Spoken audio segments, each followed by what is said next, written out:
à la maison des vainqueurs. MVCC. MVCC est un endroit où les vies sont transformées, où on apprend à s'apprécier et développer des valeurs que nous avons à nous. Nous continuons dans notre série, la saison 7, la vie comblée en Jésus. Pourquoi la vie comblée en Jésus? Il ne nous a pas créés pour que nous puissions subir l'histoire, mais pour que nous puissions influencer l'événement de la vie avec lui comme soutien. Nous avons entendu les médias parler de Mère Teresa. Et nous avons compris que Mère Teresa avait une vie comblée. Elle avait une vie comblée parce que son bonheur et sa paix ne résumaient pas aux richesses terrestres où la rouille, la teigne peut dévorer, peut détruire, où le voleur peut venir dérober. Mais son trésor était dans les creux de la main de l'Éternel Dieu. Alors elle pouvait, avec ces vertus que Dieu lui donnait, avoir un cœur de compassion. Aujourd'hui, nous avons la grâce et le privilège d'être appelés enfants de Dieu. Alors, si nous sommes réellement enfants de Dieu, nous devons nous approcher avec assurance vers le trône de grâce où nous obtenons miséricorde, le pardon de nos péchés et la sagesse divine qui descend dans nos vies pour transformer notre vie et nous donner une vision claire de notre vie.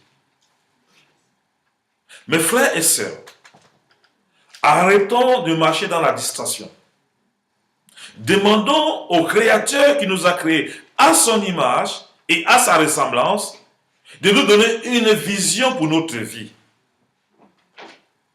Alors, ce matin, je vais te rappeler, ou bien vous rappeler, la première vision du Seigneur pour notre vie.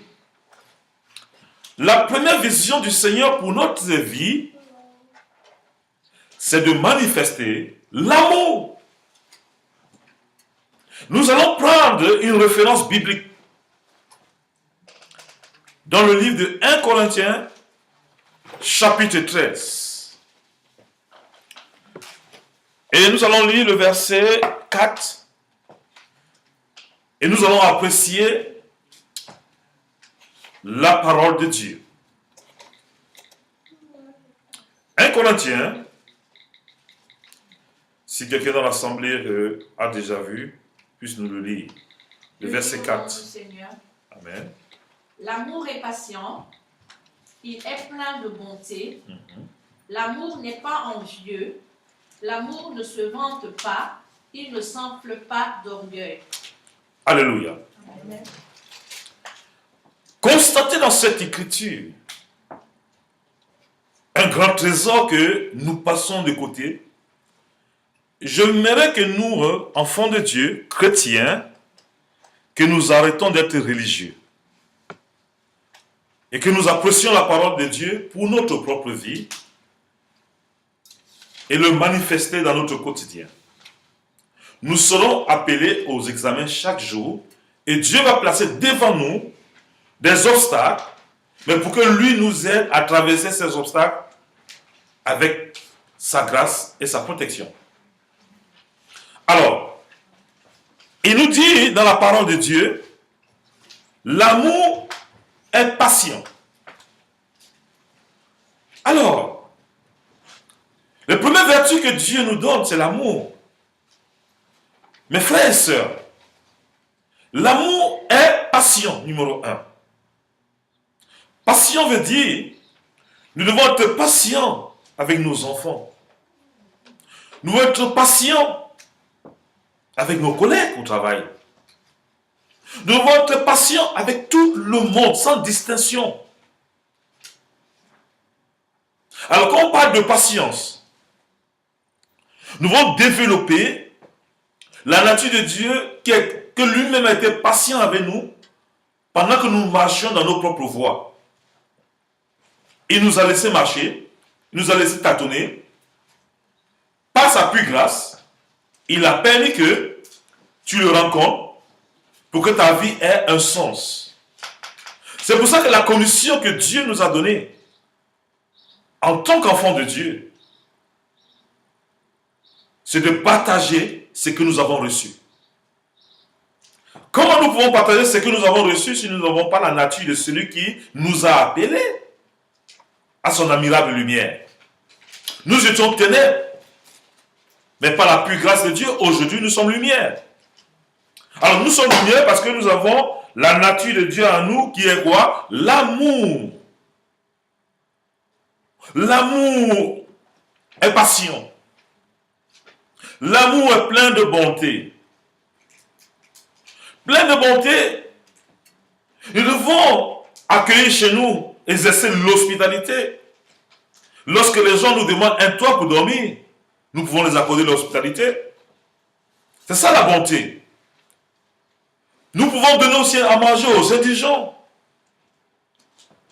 À ton collègue qui n'a pas de quoi manger, tu peux le proposer à manger. Parce que Dieu te le demande et te commande de le faire. Et si tu n'as pas reçu cette bonté de Dieu, il sera difficile pour toi de donner à quelqu'un d'autre. C'est pour ça que lorsque tu t'approches de Dieu, tu dois avoir des sujets de prière spécifiques, afin de pouvoir grandir en sagesse, en statut, comme Jésus-Christ grandissait auprès de ses parents, en obéissant à ses parents, jusqu'au jour où il s'est levé pour communiquer la vie que nous avons reçue par pure grâce, lorsqu'il a versé son sang à la croix du Calvaire, pour que nous puissions apprécier ce sang chaque jour pour avancer avec assurance et détermination. La bonté doit être notre caractère. Nous, serviteurs de Dieu, nous ne devons pas répondre le mal par le mal. Nous devons répondre le mal par le bien. Développer cela, sachant que nous avons cette commission que Dieu nous a demandée.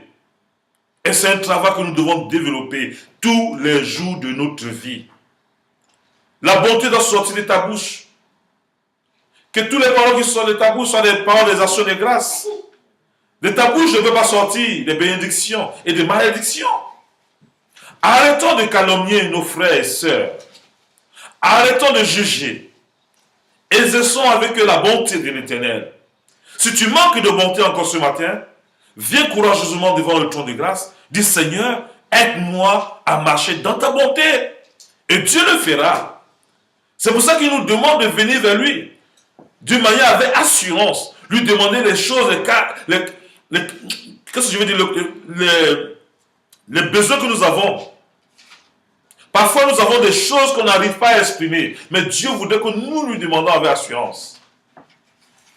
Chacun de nous, nous avons besoin de Dieu pour évoluer, pour grandir en statut et en connaissance. Comme un enfant, lorsqu'il naît, les parents lui donnent du lait pour que cet enfant prenne des forces. À un moment, cet enfant commence à ramper sur son ventre. Il se met debout.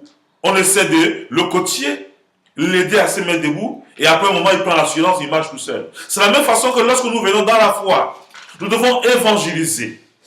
Nous devons exercer de bonté avec ceux qu'on a évangélisés. Nous ne devons pas les juger lorsqu'ils commettent des fautes. C'est à ce moment qu'ils ont encore besoin de nous. Arrêtons d'être à côté de la commission que Dieu nous a donnée.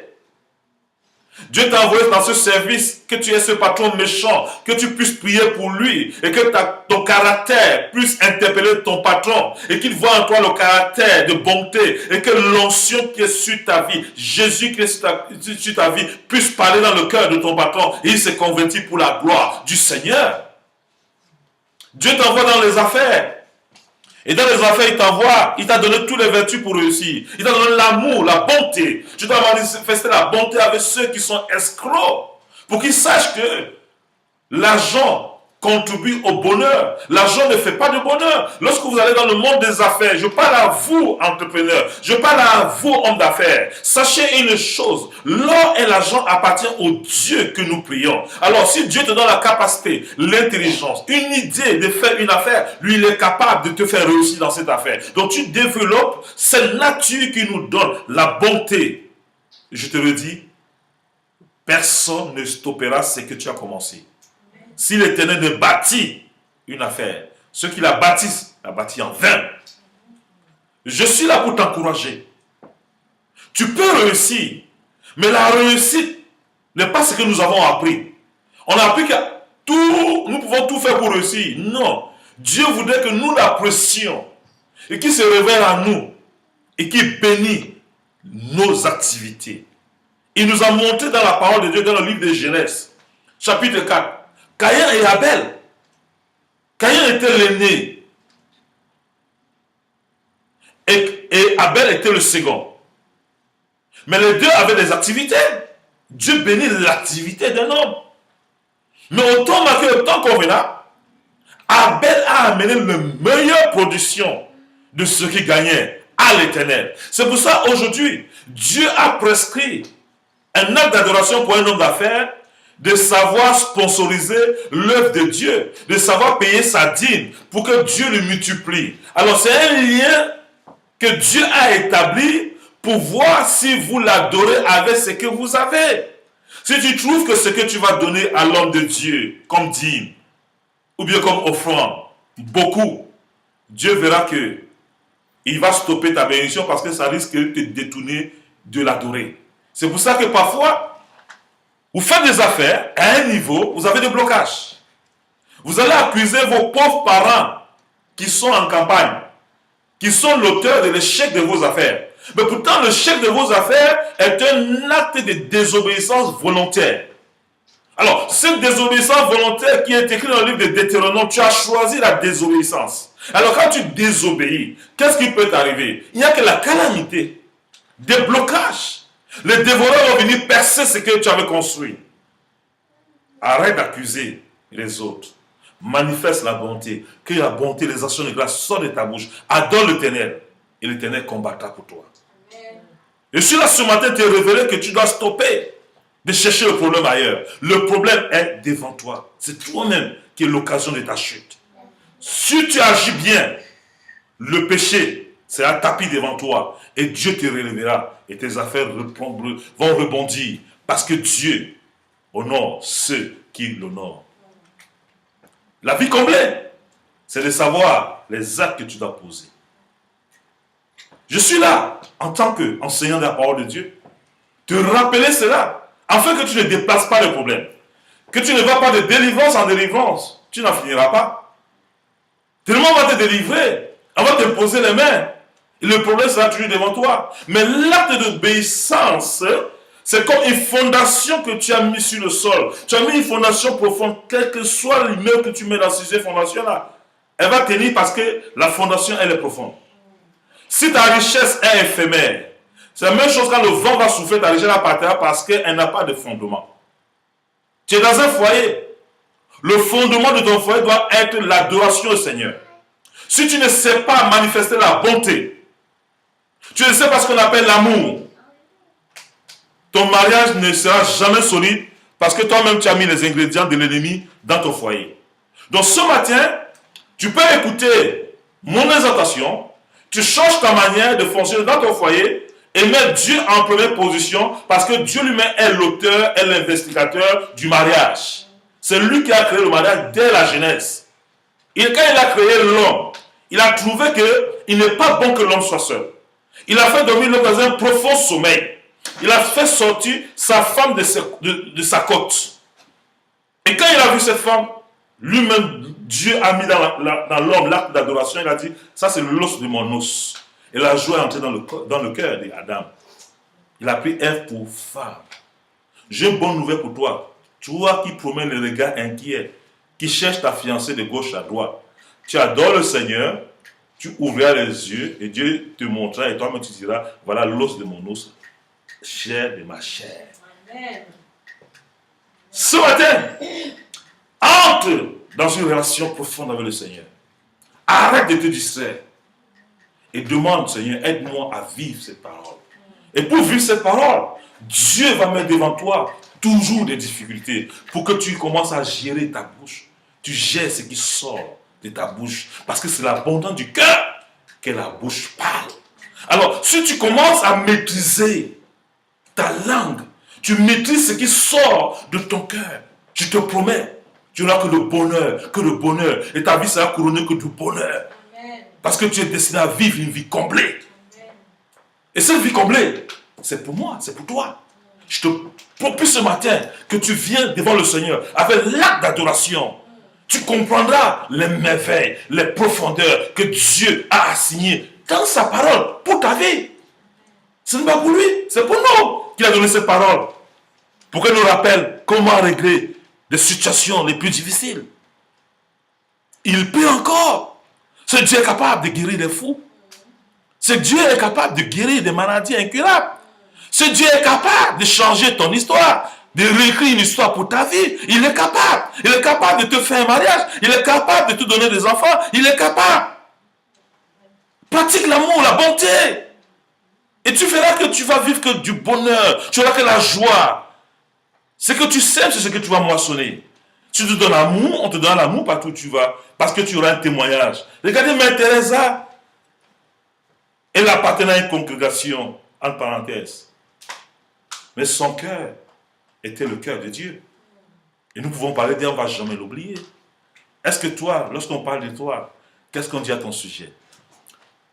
Tu es un trouble de paix ou bien un producteur de paix? Choisis aujourd'hui, serviteur de Dieu, choisis de parler bien de tes collègues. Choisis de parler bien de tes frères et sœurs. Choisis de bénir que de maudire. C'est les âmes du diable que tu développes. C'est pour ça que tout ce que tu fais, ce n'est pas bâti sur un fondement solide. Agis bien ce matin. Dieu peut encore refaire avec toi. Lis bien l'écriture. Ce n'est pas seulement le pupitre n'est pas un ring de boxe, de rendement de compte. Non. C'est un endroit où tu dois l'apprécier et adorer le Seigneur et enseigner et prêcher avec crainte et tremblement. Parce qu'on sera jugé en fonction de ce que nous prêchons. Donc arrête de jouer la comédie et prêche la vie comblée que tu as reçue. Cette vie comblée, ça se voit, ça se manifeste et ça sort de nous. Alors je dis ce matin, ton mariage a perduré, mais je brise l'esprit de désobéissance dans ta vie, en dans l'esprit d'obéissance, et tout se déclenche dans ta vie. Amen. Tout se déclenche. Je dis tout. Tout. Reçois au nom de Jésus. Il te demande la bonté. L'amour n'est point envieuse. Donc quand tu vois ton frère commencer à réussir, réjouis-toi. Parce que c'est l'Éternel qui l'a visité. Et quand l'Éternel va voir que tu te réjouis de l'élévation de ton frère, de ta soeur, Dieu t'élèvera aussi en fonction du cœur que tu as développé pour ton frère et ta soeur. Pourquoi tu jalouses? Pourquoi tu vois ton frère avec une nouvelle bénédiction? Tu vas raconter les choses qui n'existent pas pour vouloir détruire, discréditer ton frère. Pourquoi tu le fais? Est-ce que c'est à ça que nous sommes appelés? Mon frère, si tout le monde est contre toi et que Jésus est avec toi, tu as la majorité. Amen. Ne crains pas lorsqu'on parlera de faux témoignages à ton endroit. C'est comme ça qu'on appelait Jésus Bézébuth, prince des démons, sur cette terre. Et à la fin, ceux qui ont discerné Jésus, nous avons vu le brigand à la croix. Il était avec Jésus. Jésus était innocent, mais il était quand même cloué à la croix comme un brigand. Mais le brigand a reconnu que ce monsieur-là, moi je suis voleur, mais toi, tu es le Fils de Dieu. Souviens-toi de moi lorsque tu seras là-bas. Et le Fils de Dieu lui a dit, oublie, ce soir même, tu seras avec moi. Quelle que soit la gravité de ton péché, quelle que soit la gravité d'où les hommes t'ont condamné, quel que soit ce que tu pratiques jusqu'à aujourd'hui, rappelle-toi du brigand à la croix. et dit Jésus, souviens-toi de moi. Et Jésus, à l'instant même, te pardonne, te purifie et oublie tout ce que tu avais fait. Amen. Et tu es dans son sein. Reçois courageusement la parole ce matin et aie une vie comblée. Au nom de Jésus. C'est pour ça qu'il nous dit, l'amour ne se vante point. Qu'est-ce que tu as reçu de toi-même? Tout ce que nous avons vient de l'éternel Dieu. Je n'ai rien fait pour mériter ce que j'ai. Je dois avoir une nature d'adorateur. Nous devons arrêter de croire que c'est nous qui faisons pour être intelligents à l'école. C'est Dieu qui donne la capacité de comprendre les choses que les autres ne comprennent pas. C'est pour ça qu'avec lui, les derniers seront toujours des premiers. Alors nous devons avoir une nature d'adorateur. Lorsque tu es à l'école, tu dis Seigneur, merci pour l'intelligence que tu me donnes de pouvoir comprendre les leçons comme eux, comme enseigne. Il y a une chose dans la vie. Les choses qu'on apprend, on peut les transmettre lorsqu'on les a assimilées. Si tu n'assimiles pas les choses de Dieu, mon frère, ma soeur, on reconnaîtra ta marche par le fruit qui sort de toi. Lorsque tu as des problèmes avec quelqu'un, ce que tu sors de toi montre que tu es un faux chrétien. Arrêtons de vivre une vie qui ne ressemble pas à la chrétienté. Quand on parle de chrétien, ça veut dire que nous marchons comme Christ. On n'est pas chrétien parce qu'on va dans une église qui se nomme telle. On est chrétien parce qu'on voit en nous la nature du Christ. La vie comblée, c'est de pouvoir rentrer toujours, se regarder dans un miroir. Et ce miroir, c'est la parole de Dieu. Alors, le grand commandement que Dieu nous donne pour cet amour, dans le verset 4 que nous comprenons, l'amour ne cherche point son intérêt. L'amour ne fait rien de malhonnête. L'amour ne s'irrite point. Alors, comment tu peux t'irriter dans l'amour jusqu'à ce que tu prends tes mains pour défigurer ton frère ou bien ta soeur? Elle ne s'irrite point. Si c'est ton cas, demande au Seigneur, aide-moi Seigneur à ne plus bastonner ma femme. Vice versa. Aide-moi à ne plus bastonner mes enfants. Le combat n'est pas charnel, mes frères et sœurs. Ce n'est pas en fouettant un enfant, en tapant un enfant que cet enfant va changer. L'enfant voudrait voir en toi la crainte de Dieu, l'adorateur de Dieu que tu manifestes et il va t'imiter. Chaque fois que j'ai constaté que j'étais à l'école primaire, quand on voulait me taper, je vais dire à mon père, ma mère, parce que je savais qu'ils étaient les plus forts. Alors aujourd'hui, nos enfants, vous vous promenez de gauche à droite, vous allez demander les prières chez les serviteurs de Dieu, constitué du fétichisme. Laissez-moi vous dire, votre développement de bonne famille commence à la maison. Ce que vous communiquez aux enfants, c'est ce que vous vivez. Vous ne pouvez pas dire aux enfants, arrêtez de mentir, quand au bout du téléphone, vous dites aux gens que vous n'êtes pas à la maison, et quand l'enfant constate que vous mentez, et vous dites à l'enfant de ne plus mentir. Ce n'est pas possible. L'enfant voudrait nous voir vivre l'exemple. Parents, arrêtez. Tout ce que vos enfants deviennent là, quelque part, vous avez semé quelque chose. Donc nous devons arrêter et veiller. Nos enfants nous observent. Et nous aussi, nous ne sommes pas exempts du péché. C'est pour ça que nous nous approchons devant toujours le trône de Dieu. Quand nous regardons le Seigneur écarte l'obscurité de nos vies. Et nous nous approchons avec assurance vers lui. Et lui nous délivre au fur et à mesure. La délivrance est progressive. Si quelqu'un te dit tu vas te délivrer un coup, si tu es délivré totalement, ça veut dire que Dieu t'a enlevé des vivants pour t'amener au ciel. Chaque fois que tu vis, tu auras besoin du Seigneur pour ton développement personnel, être un chrétien efficace. Alléluia.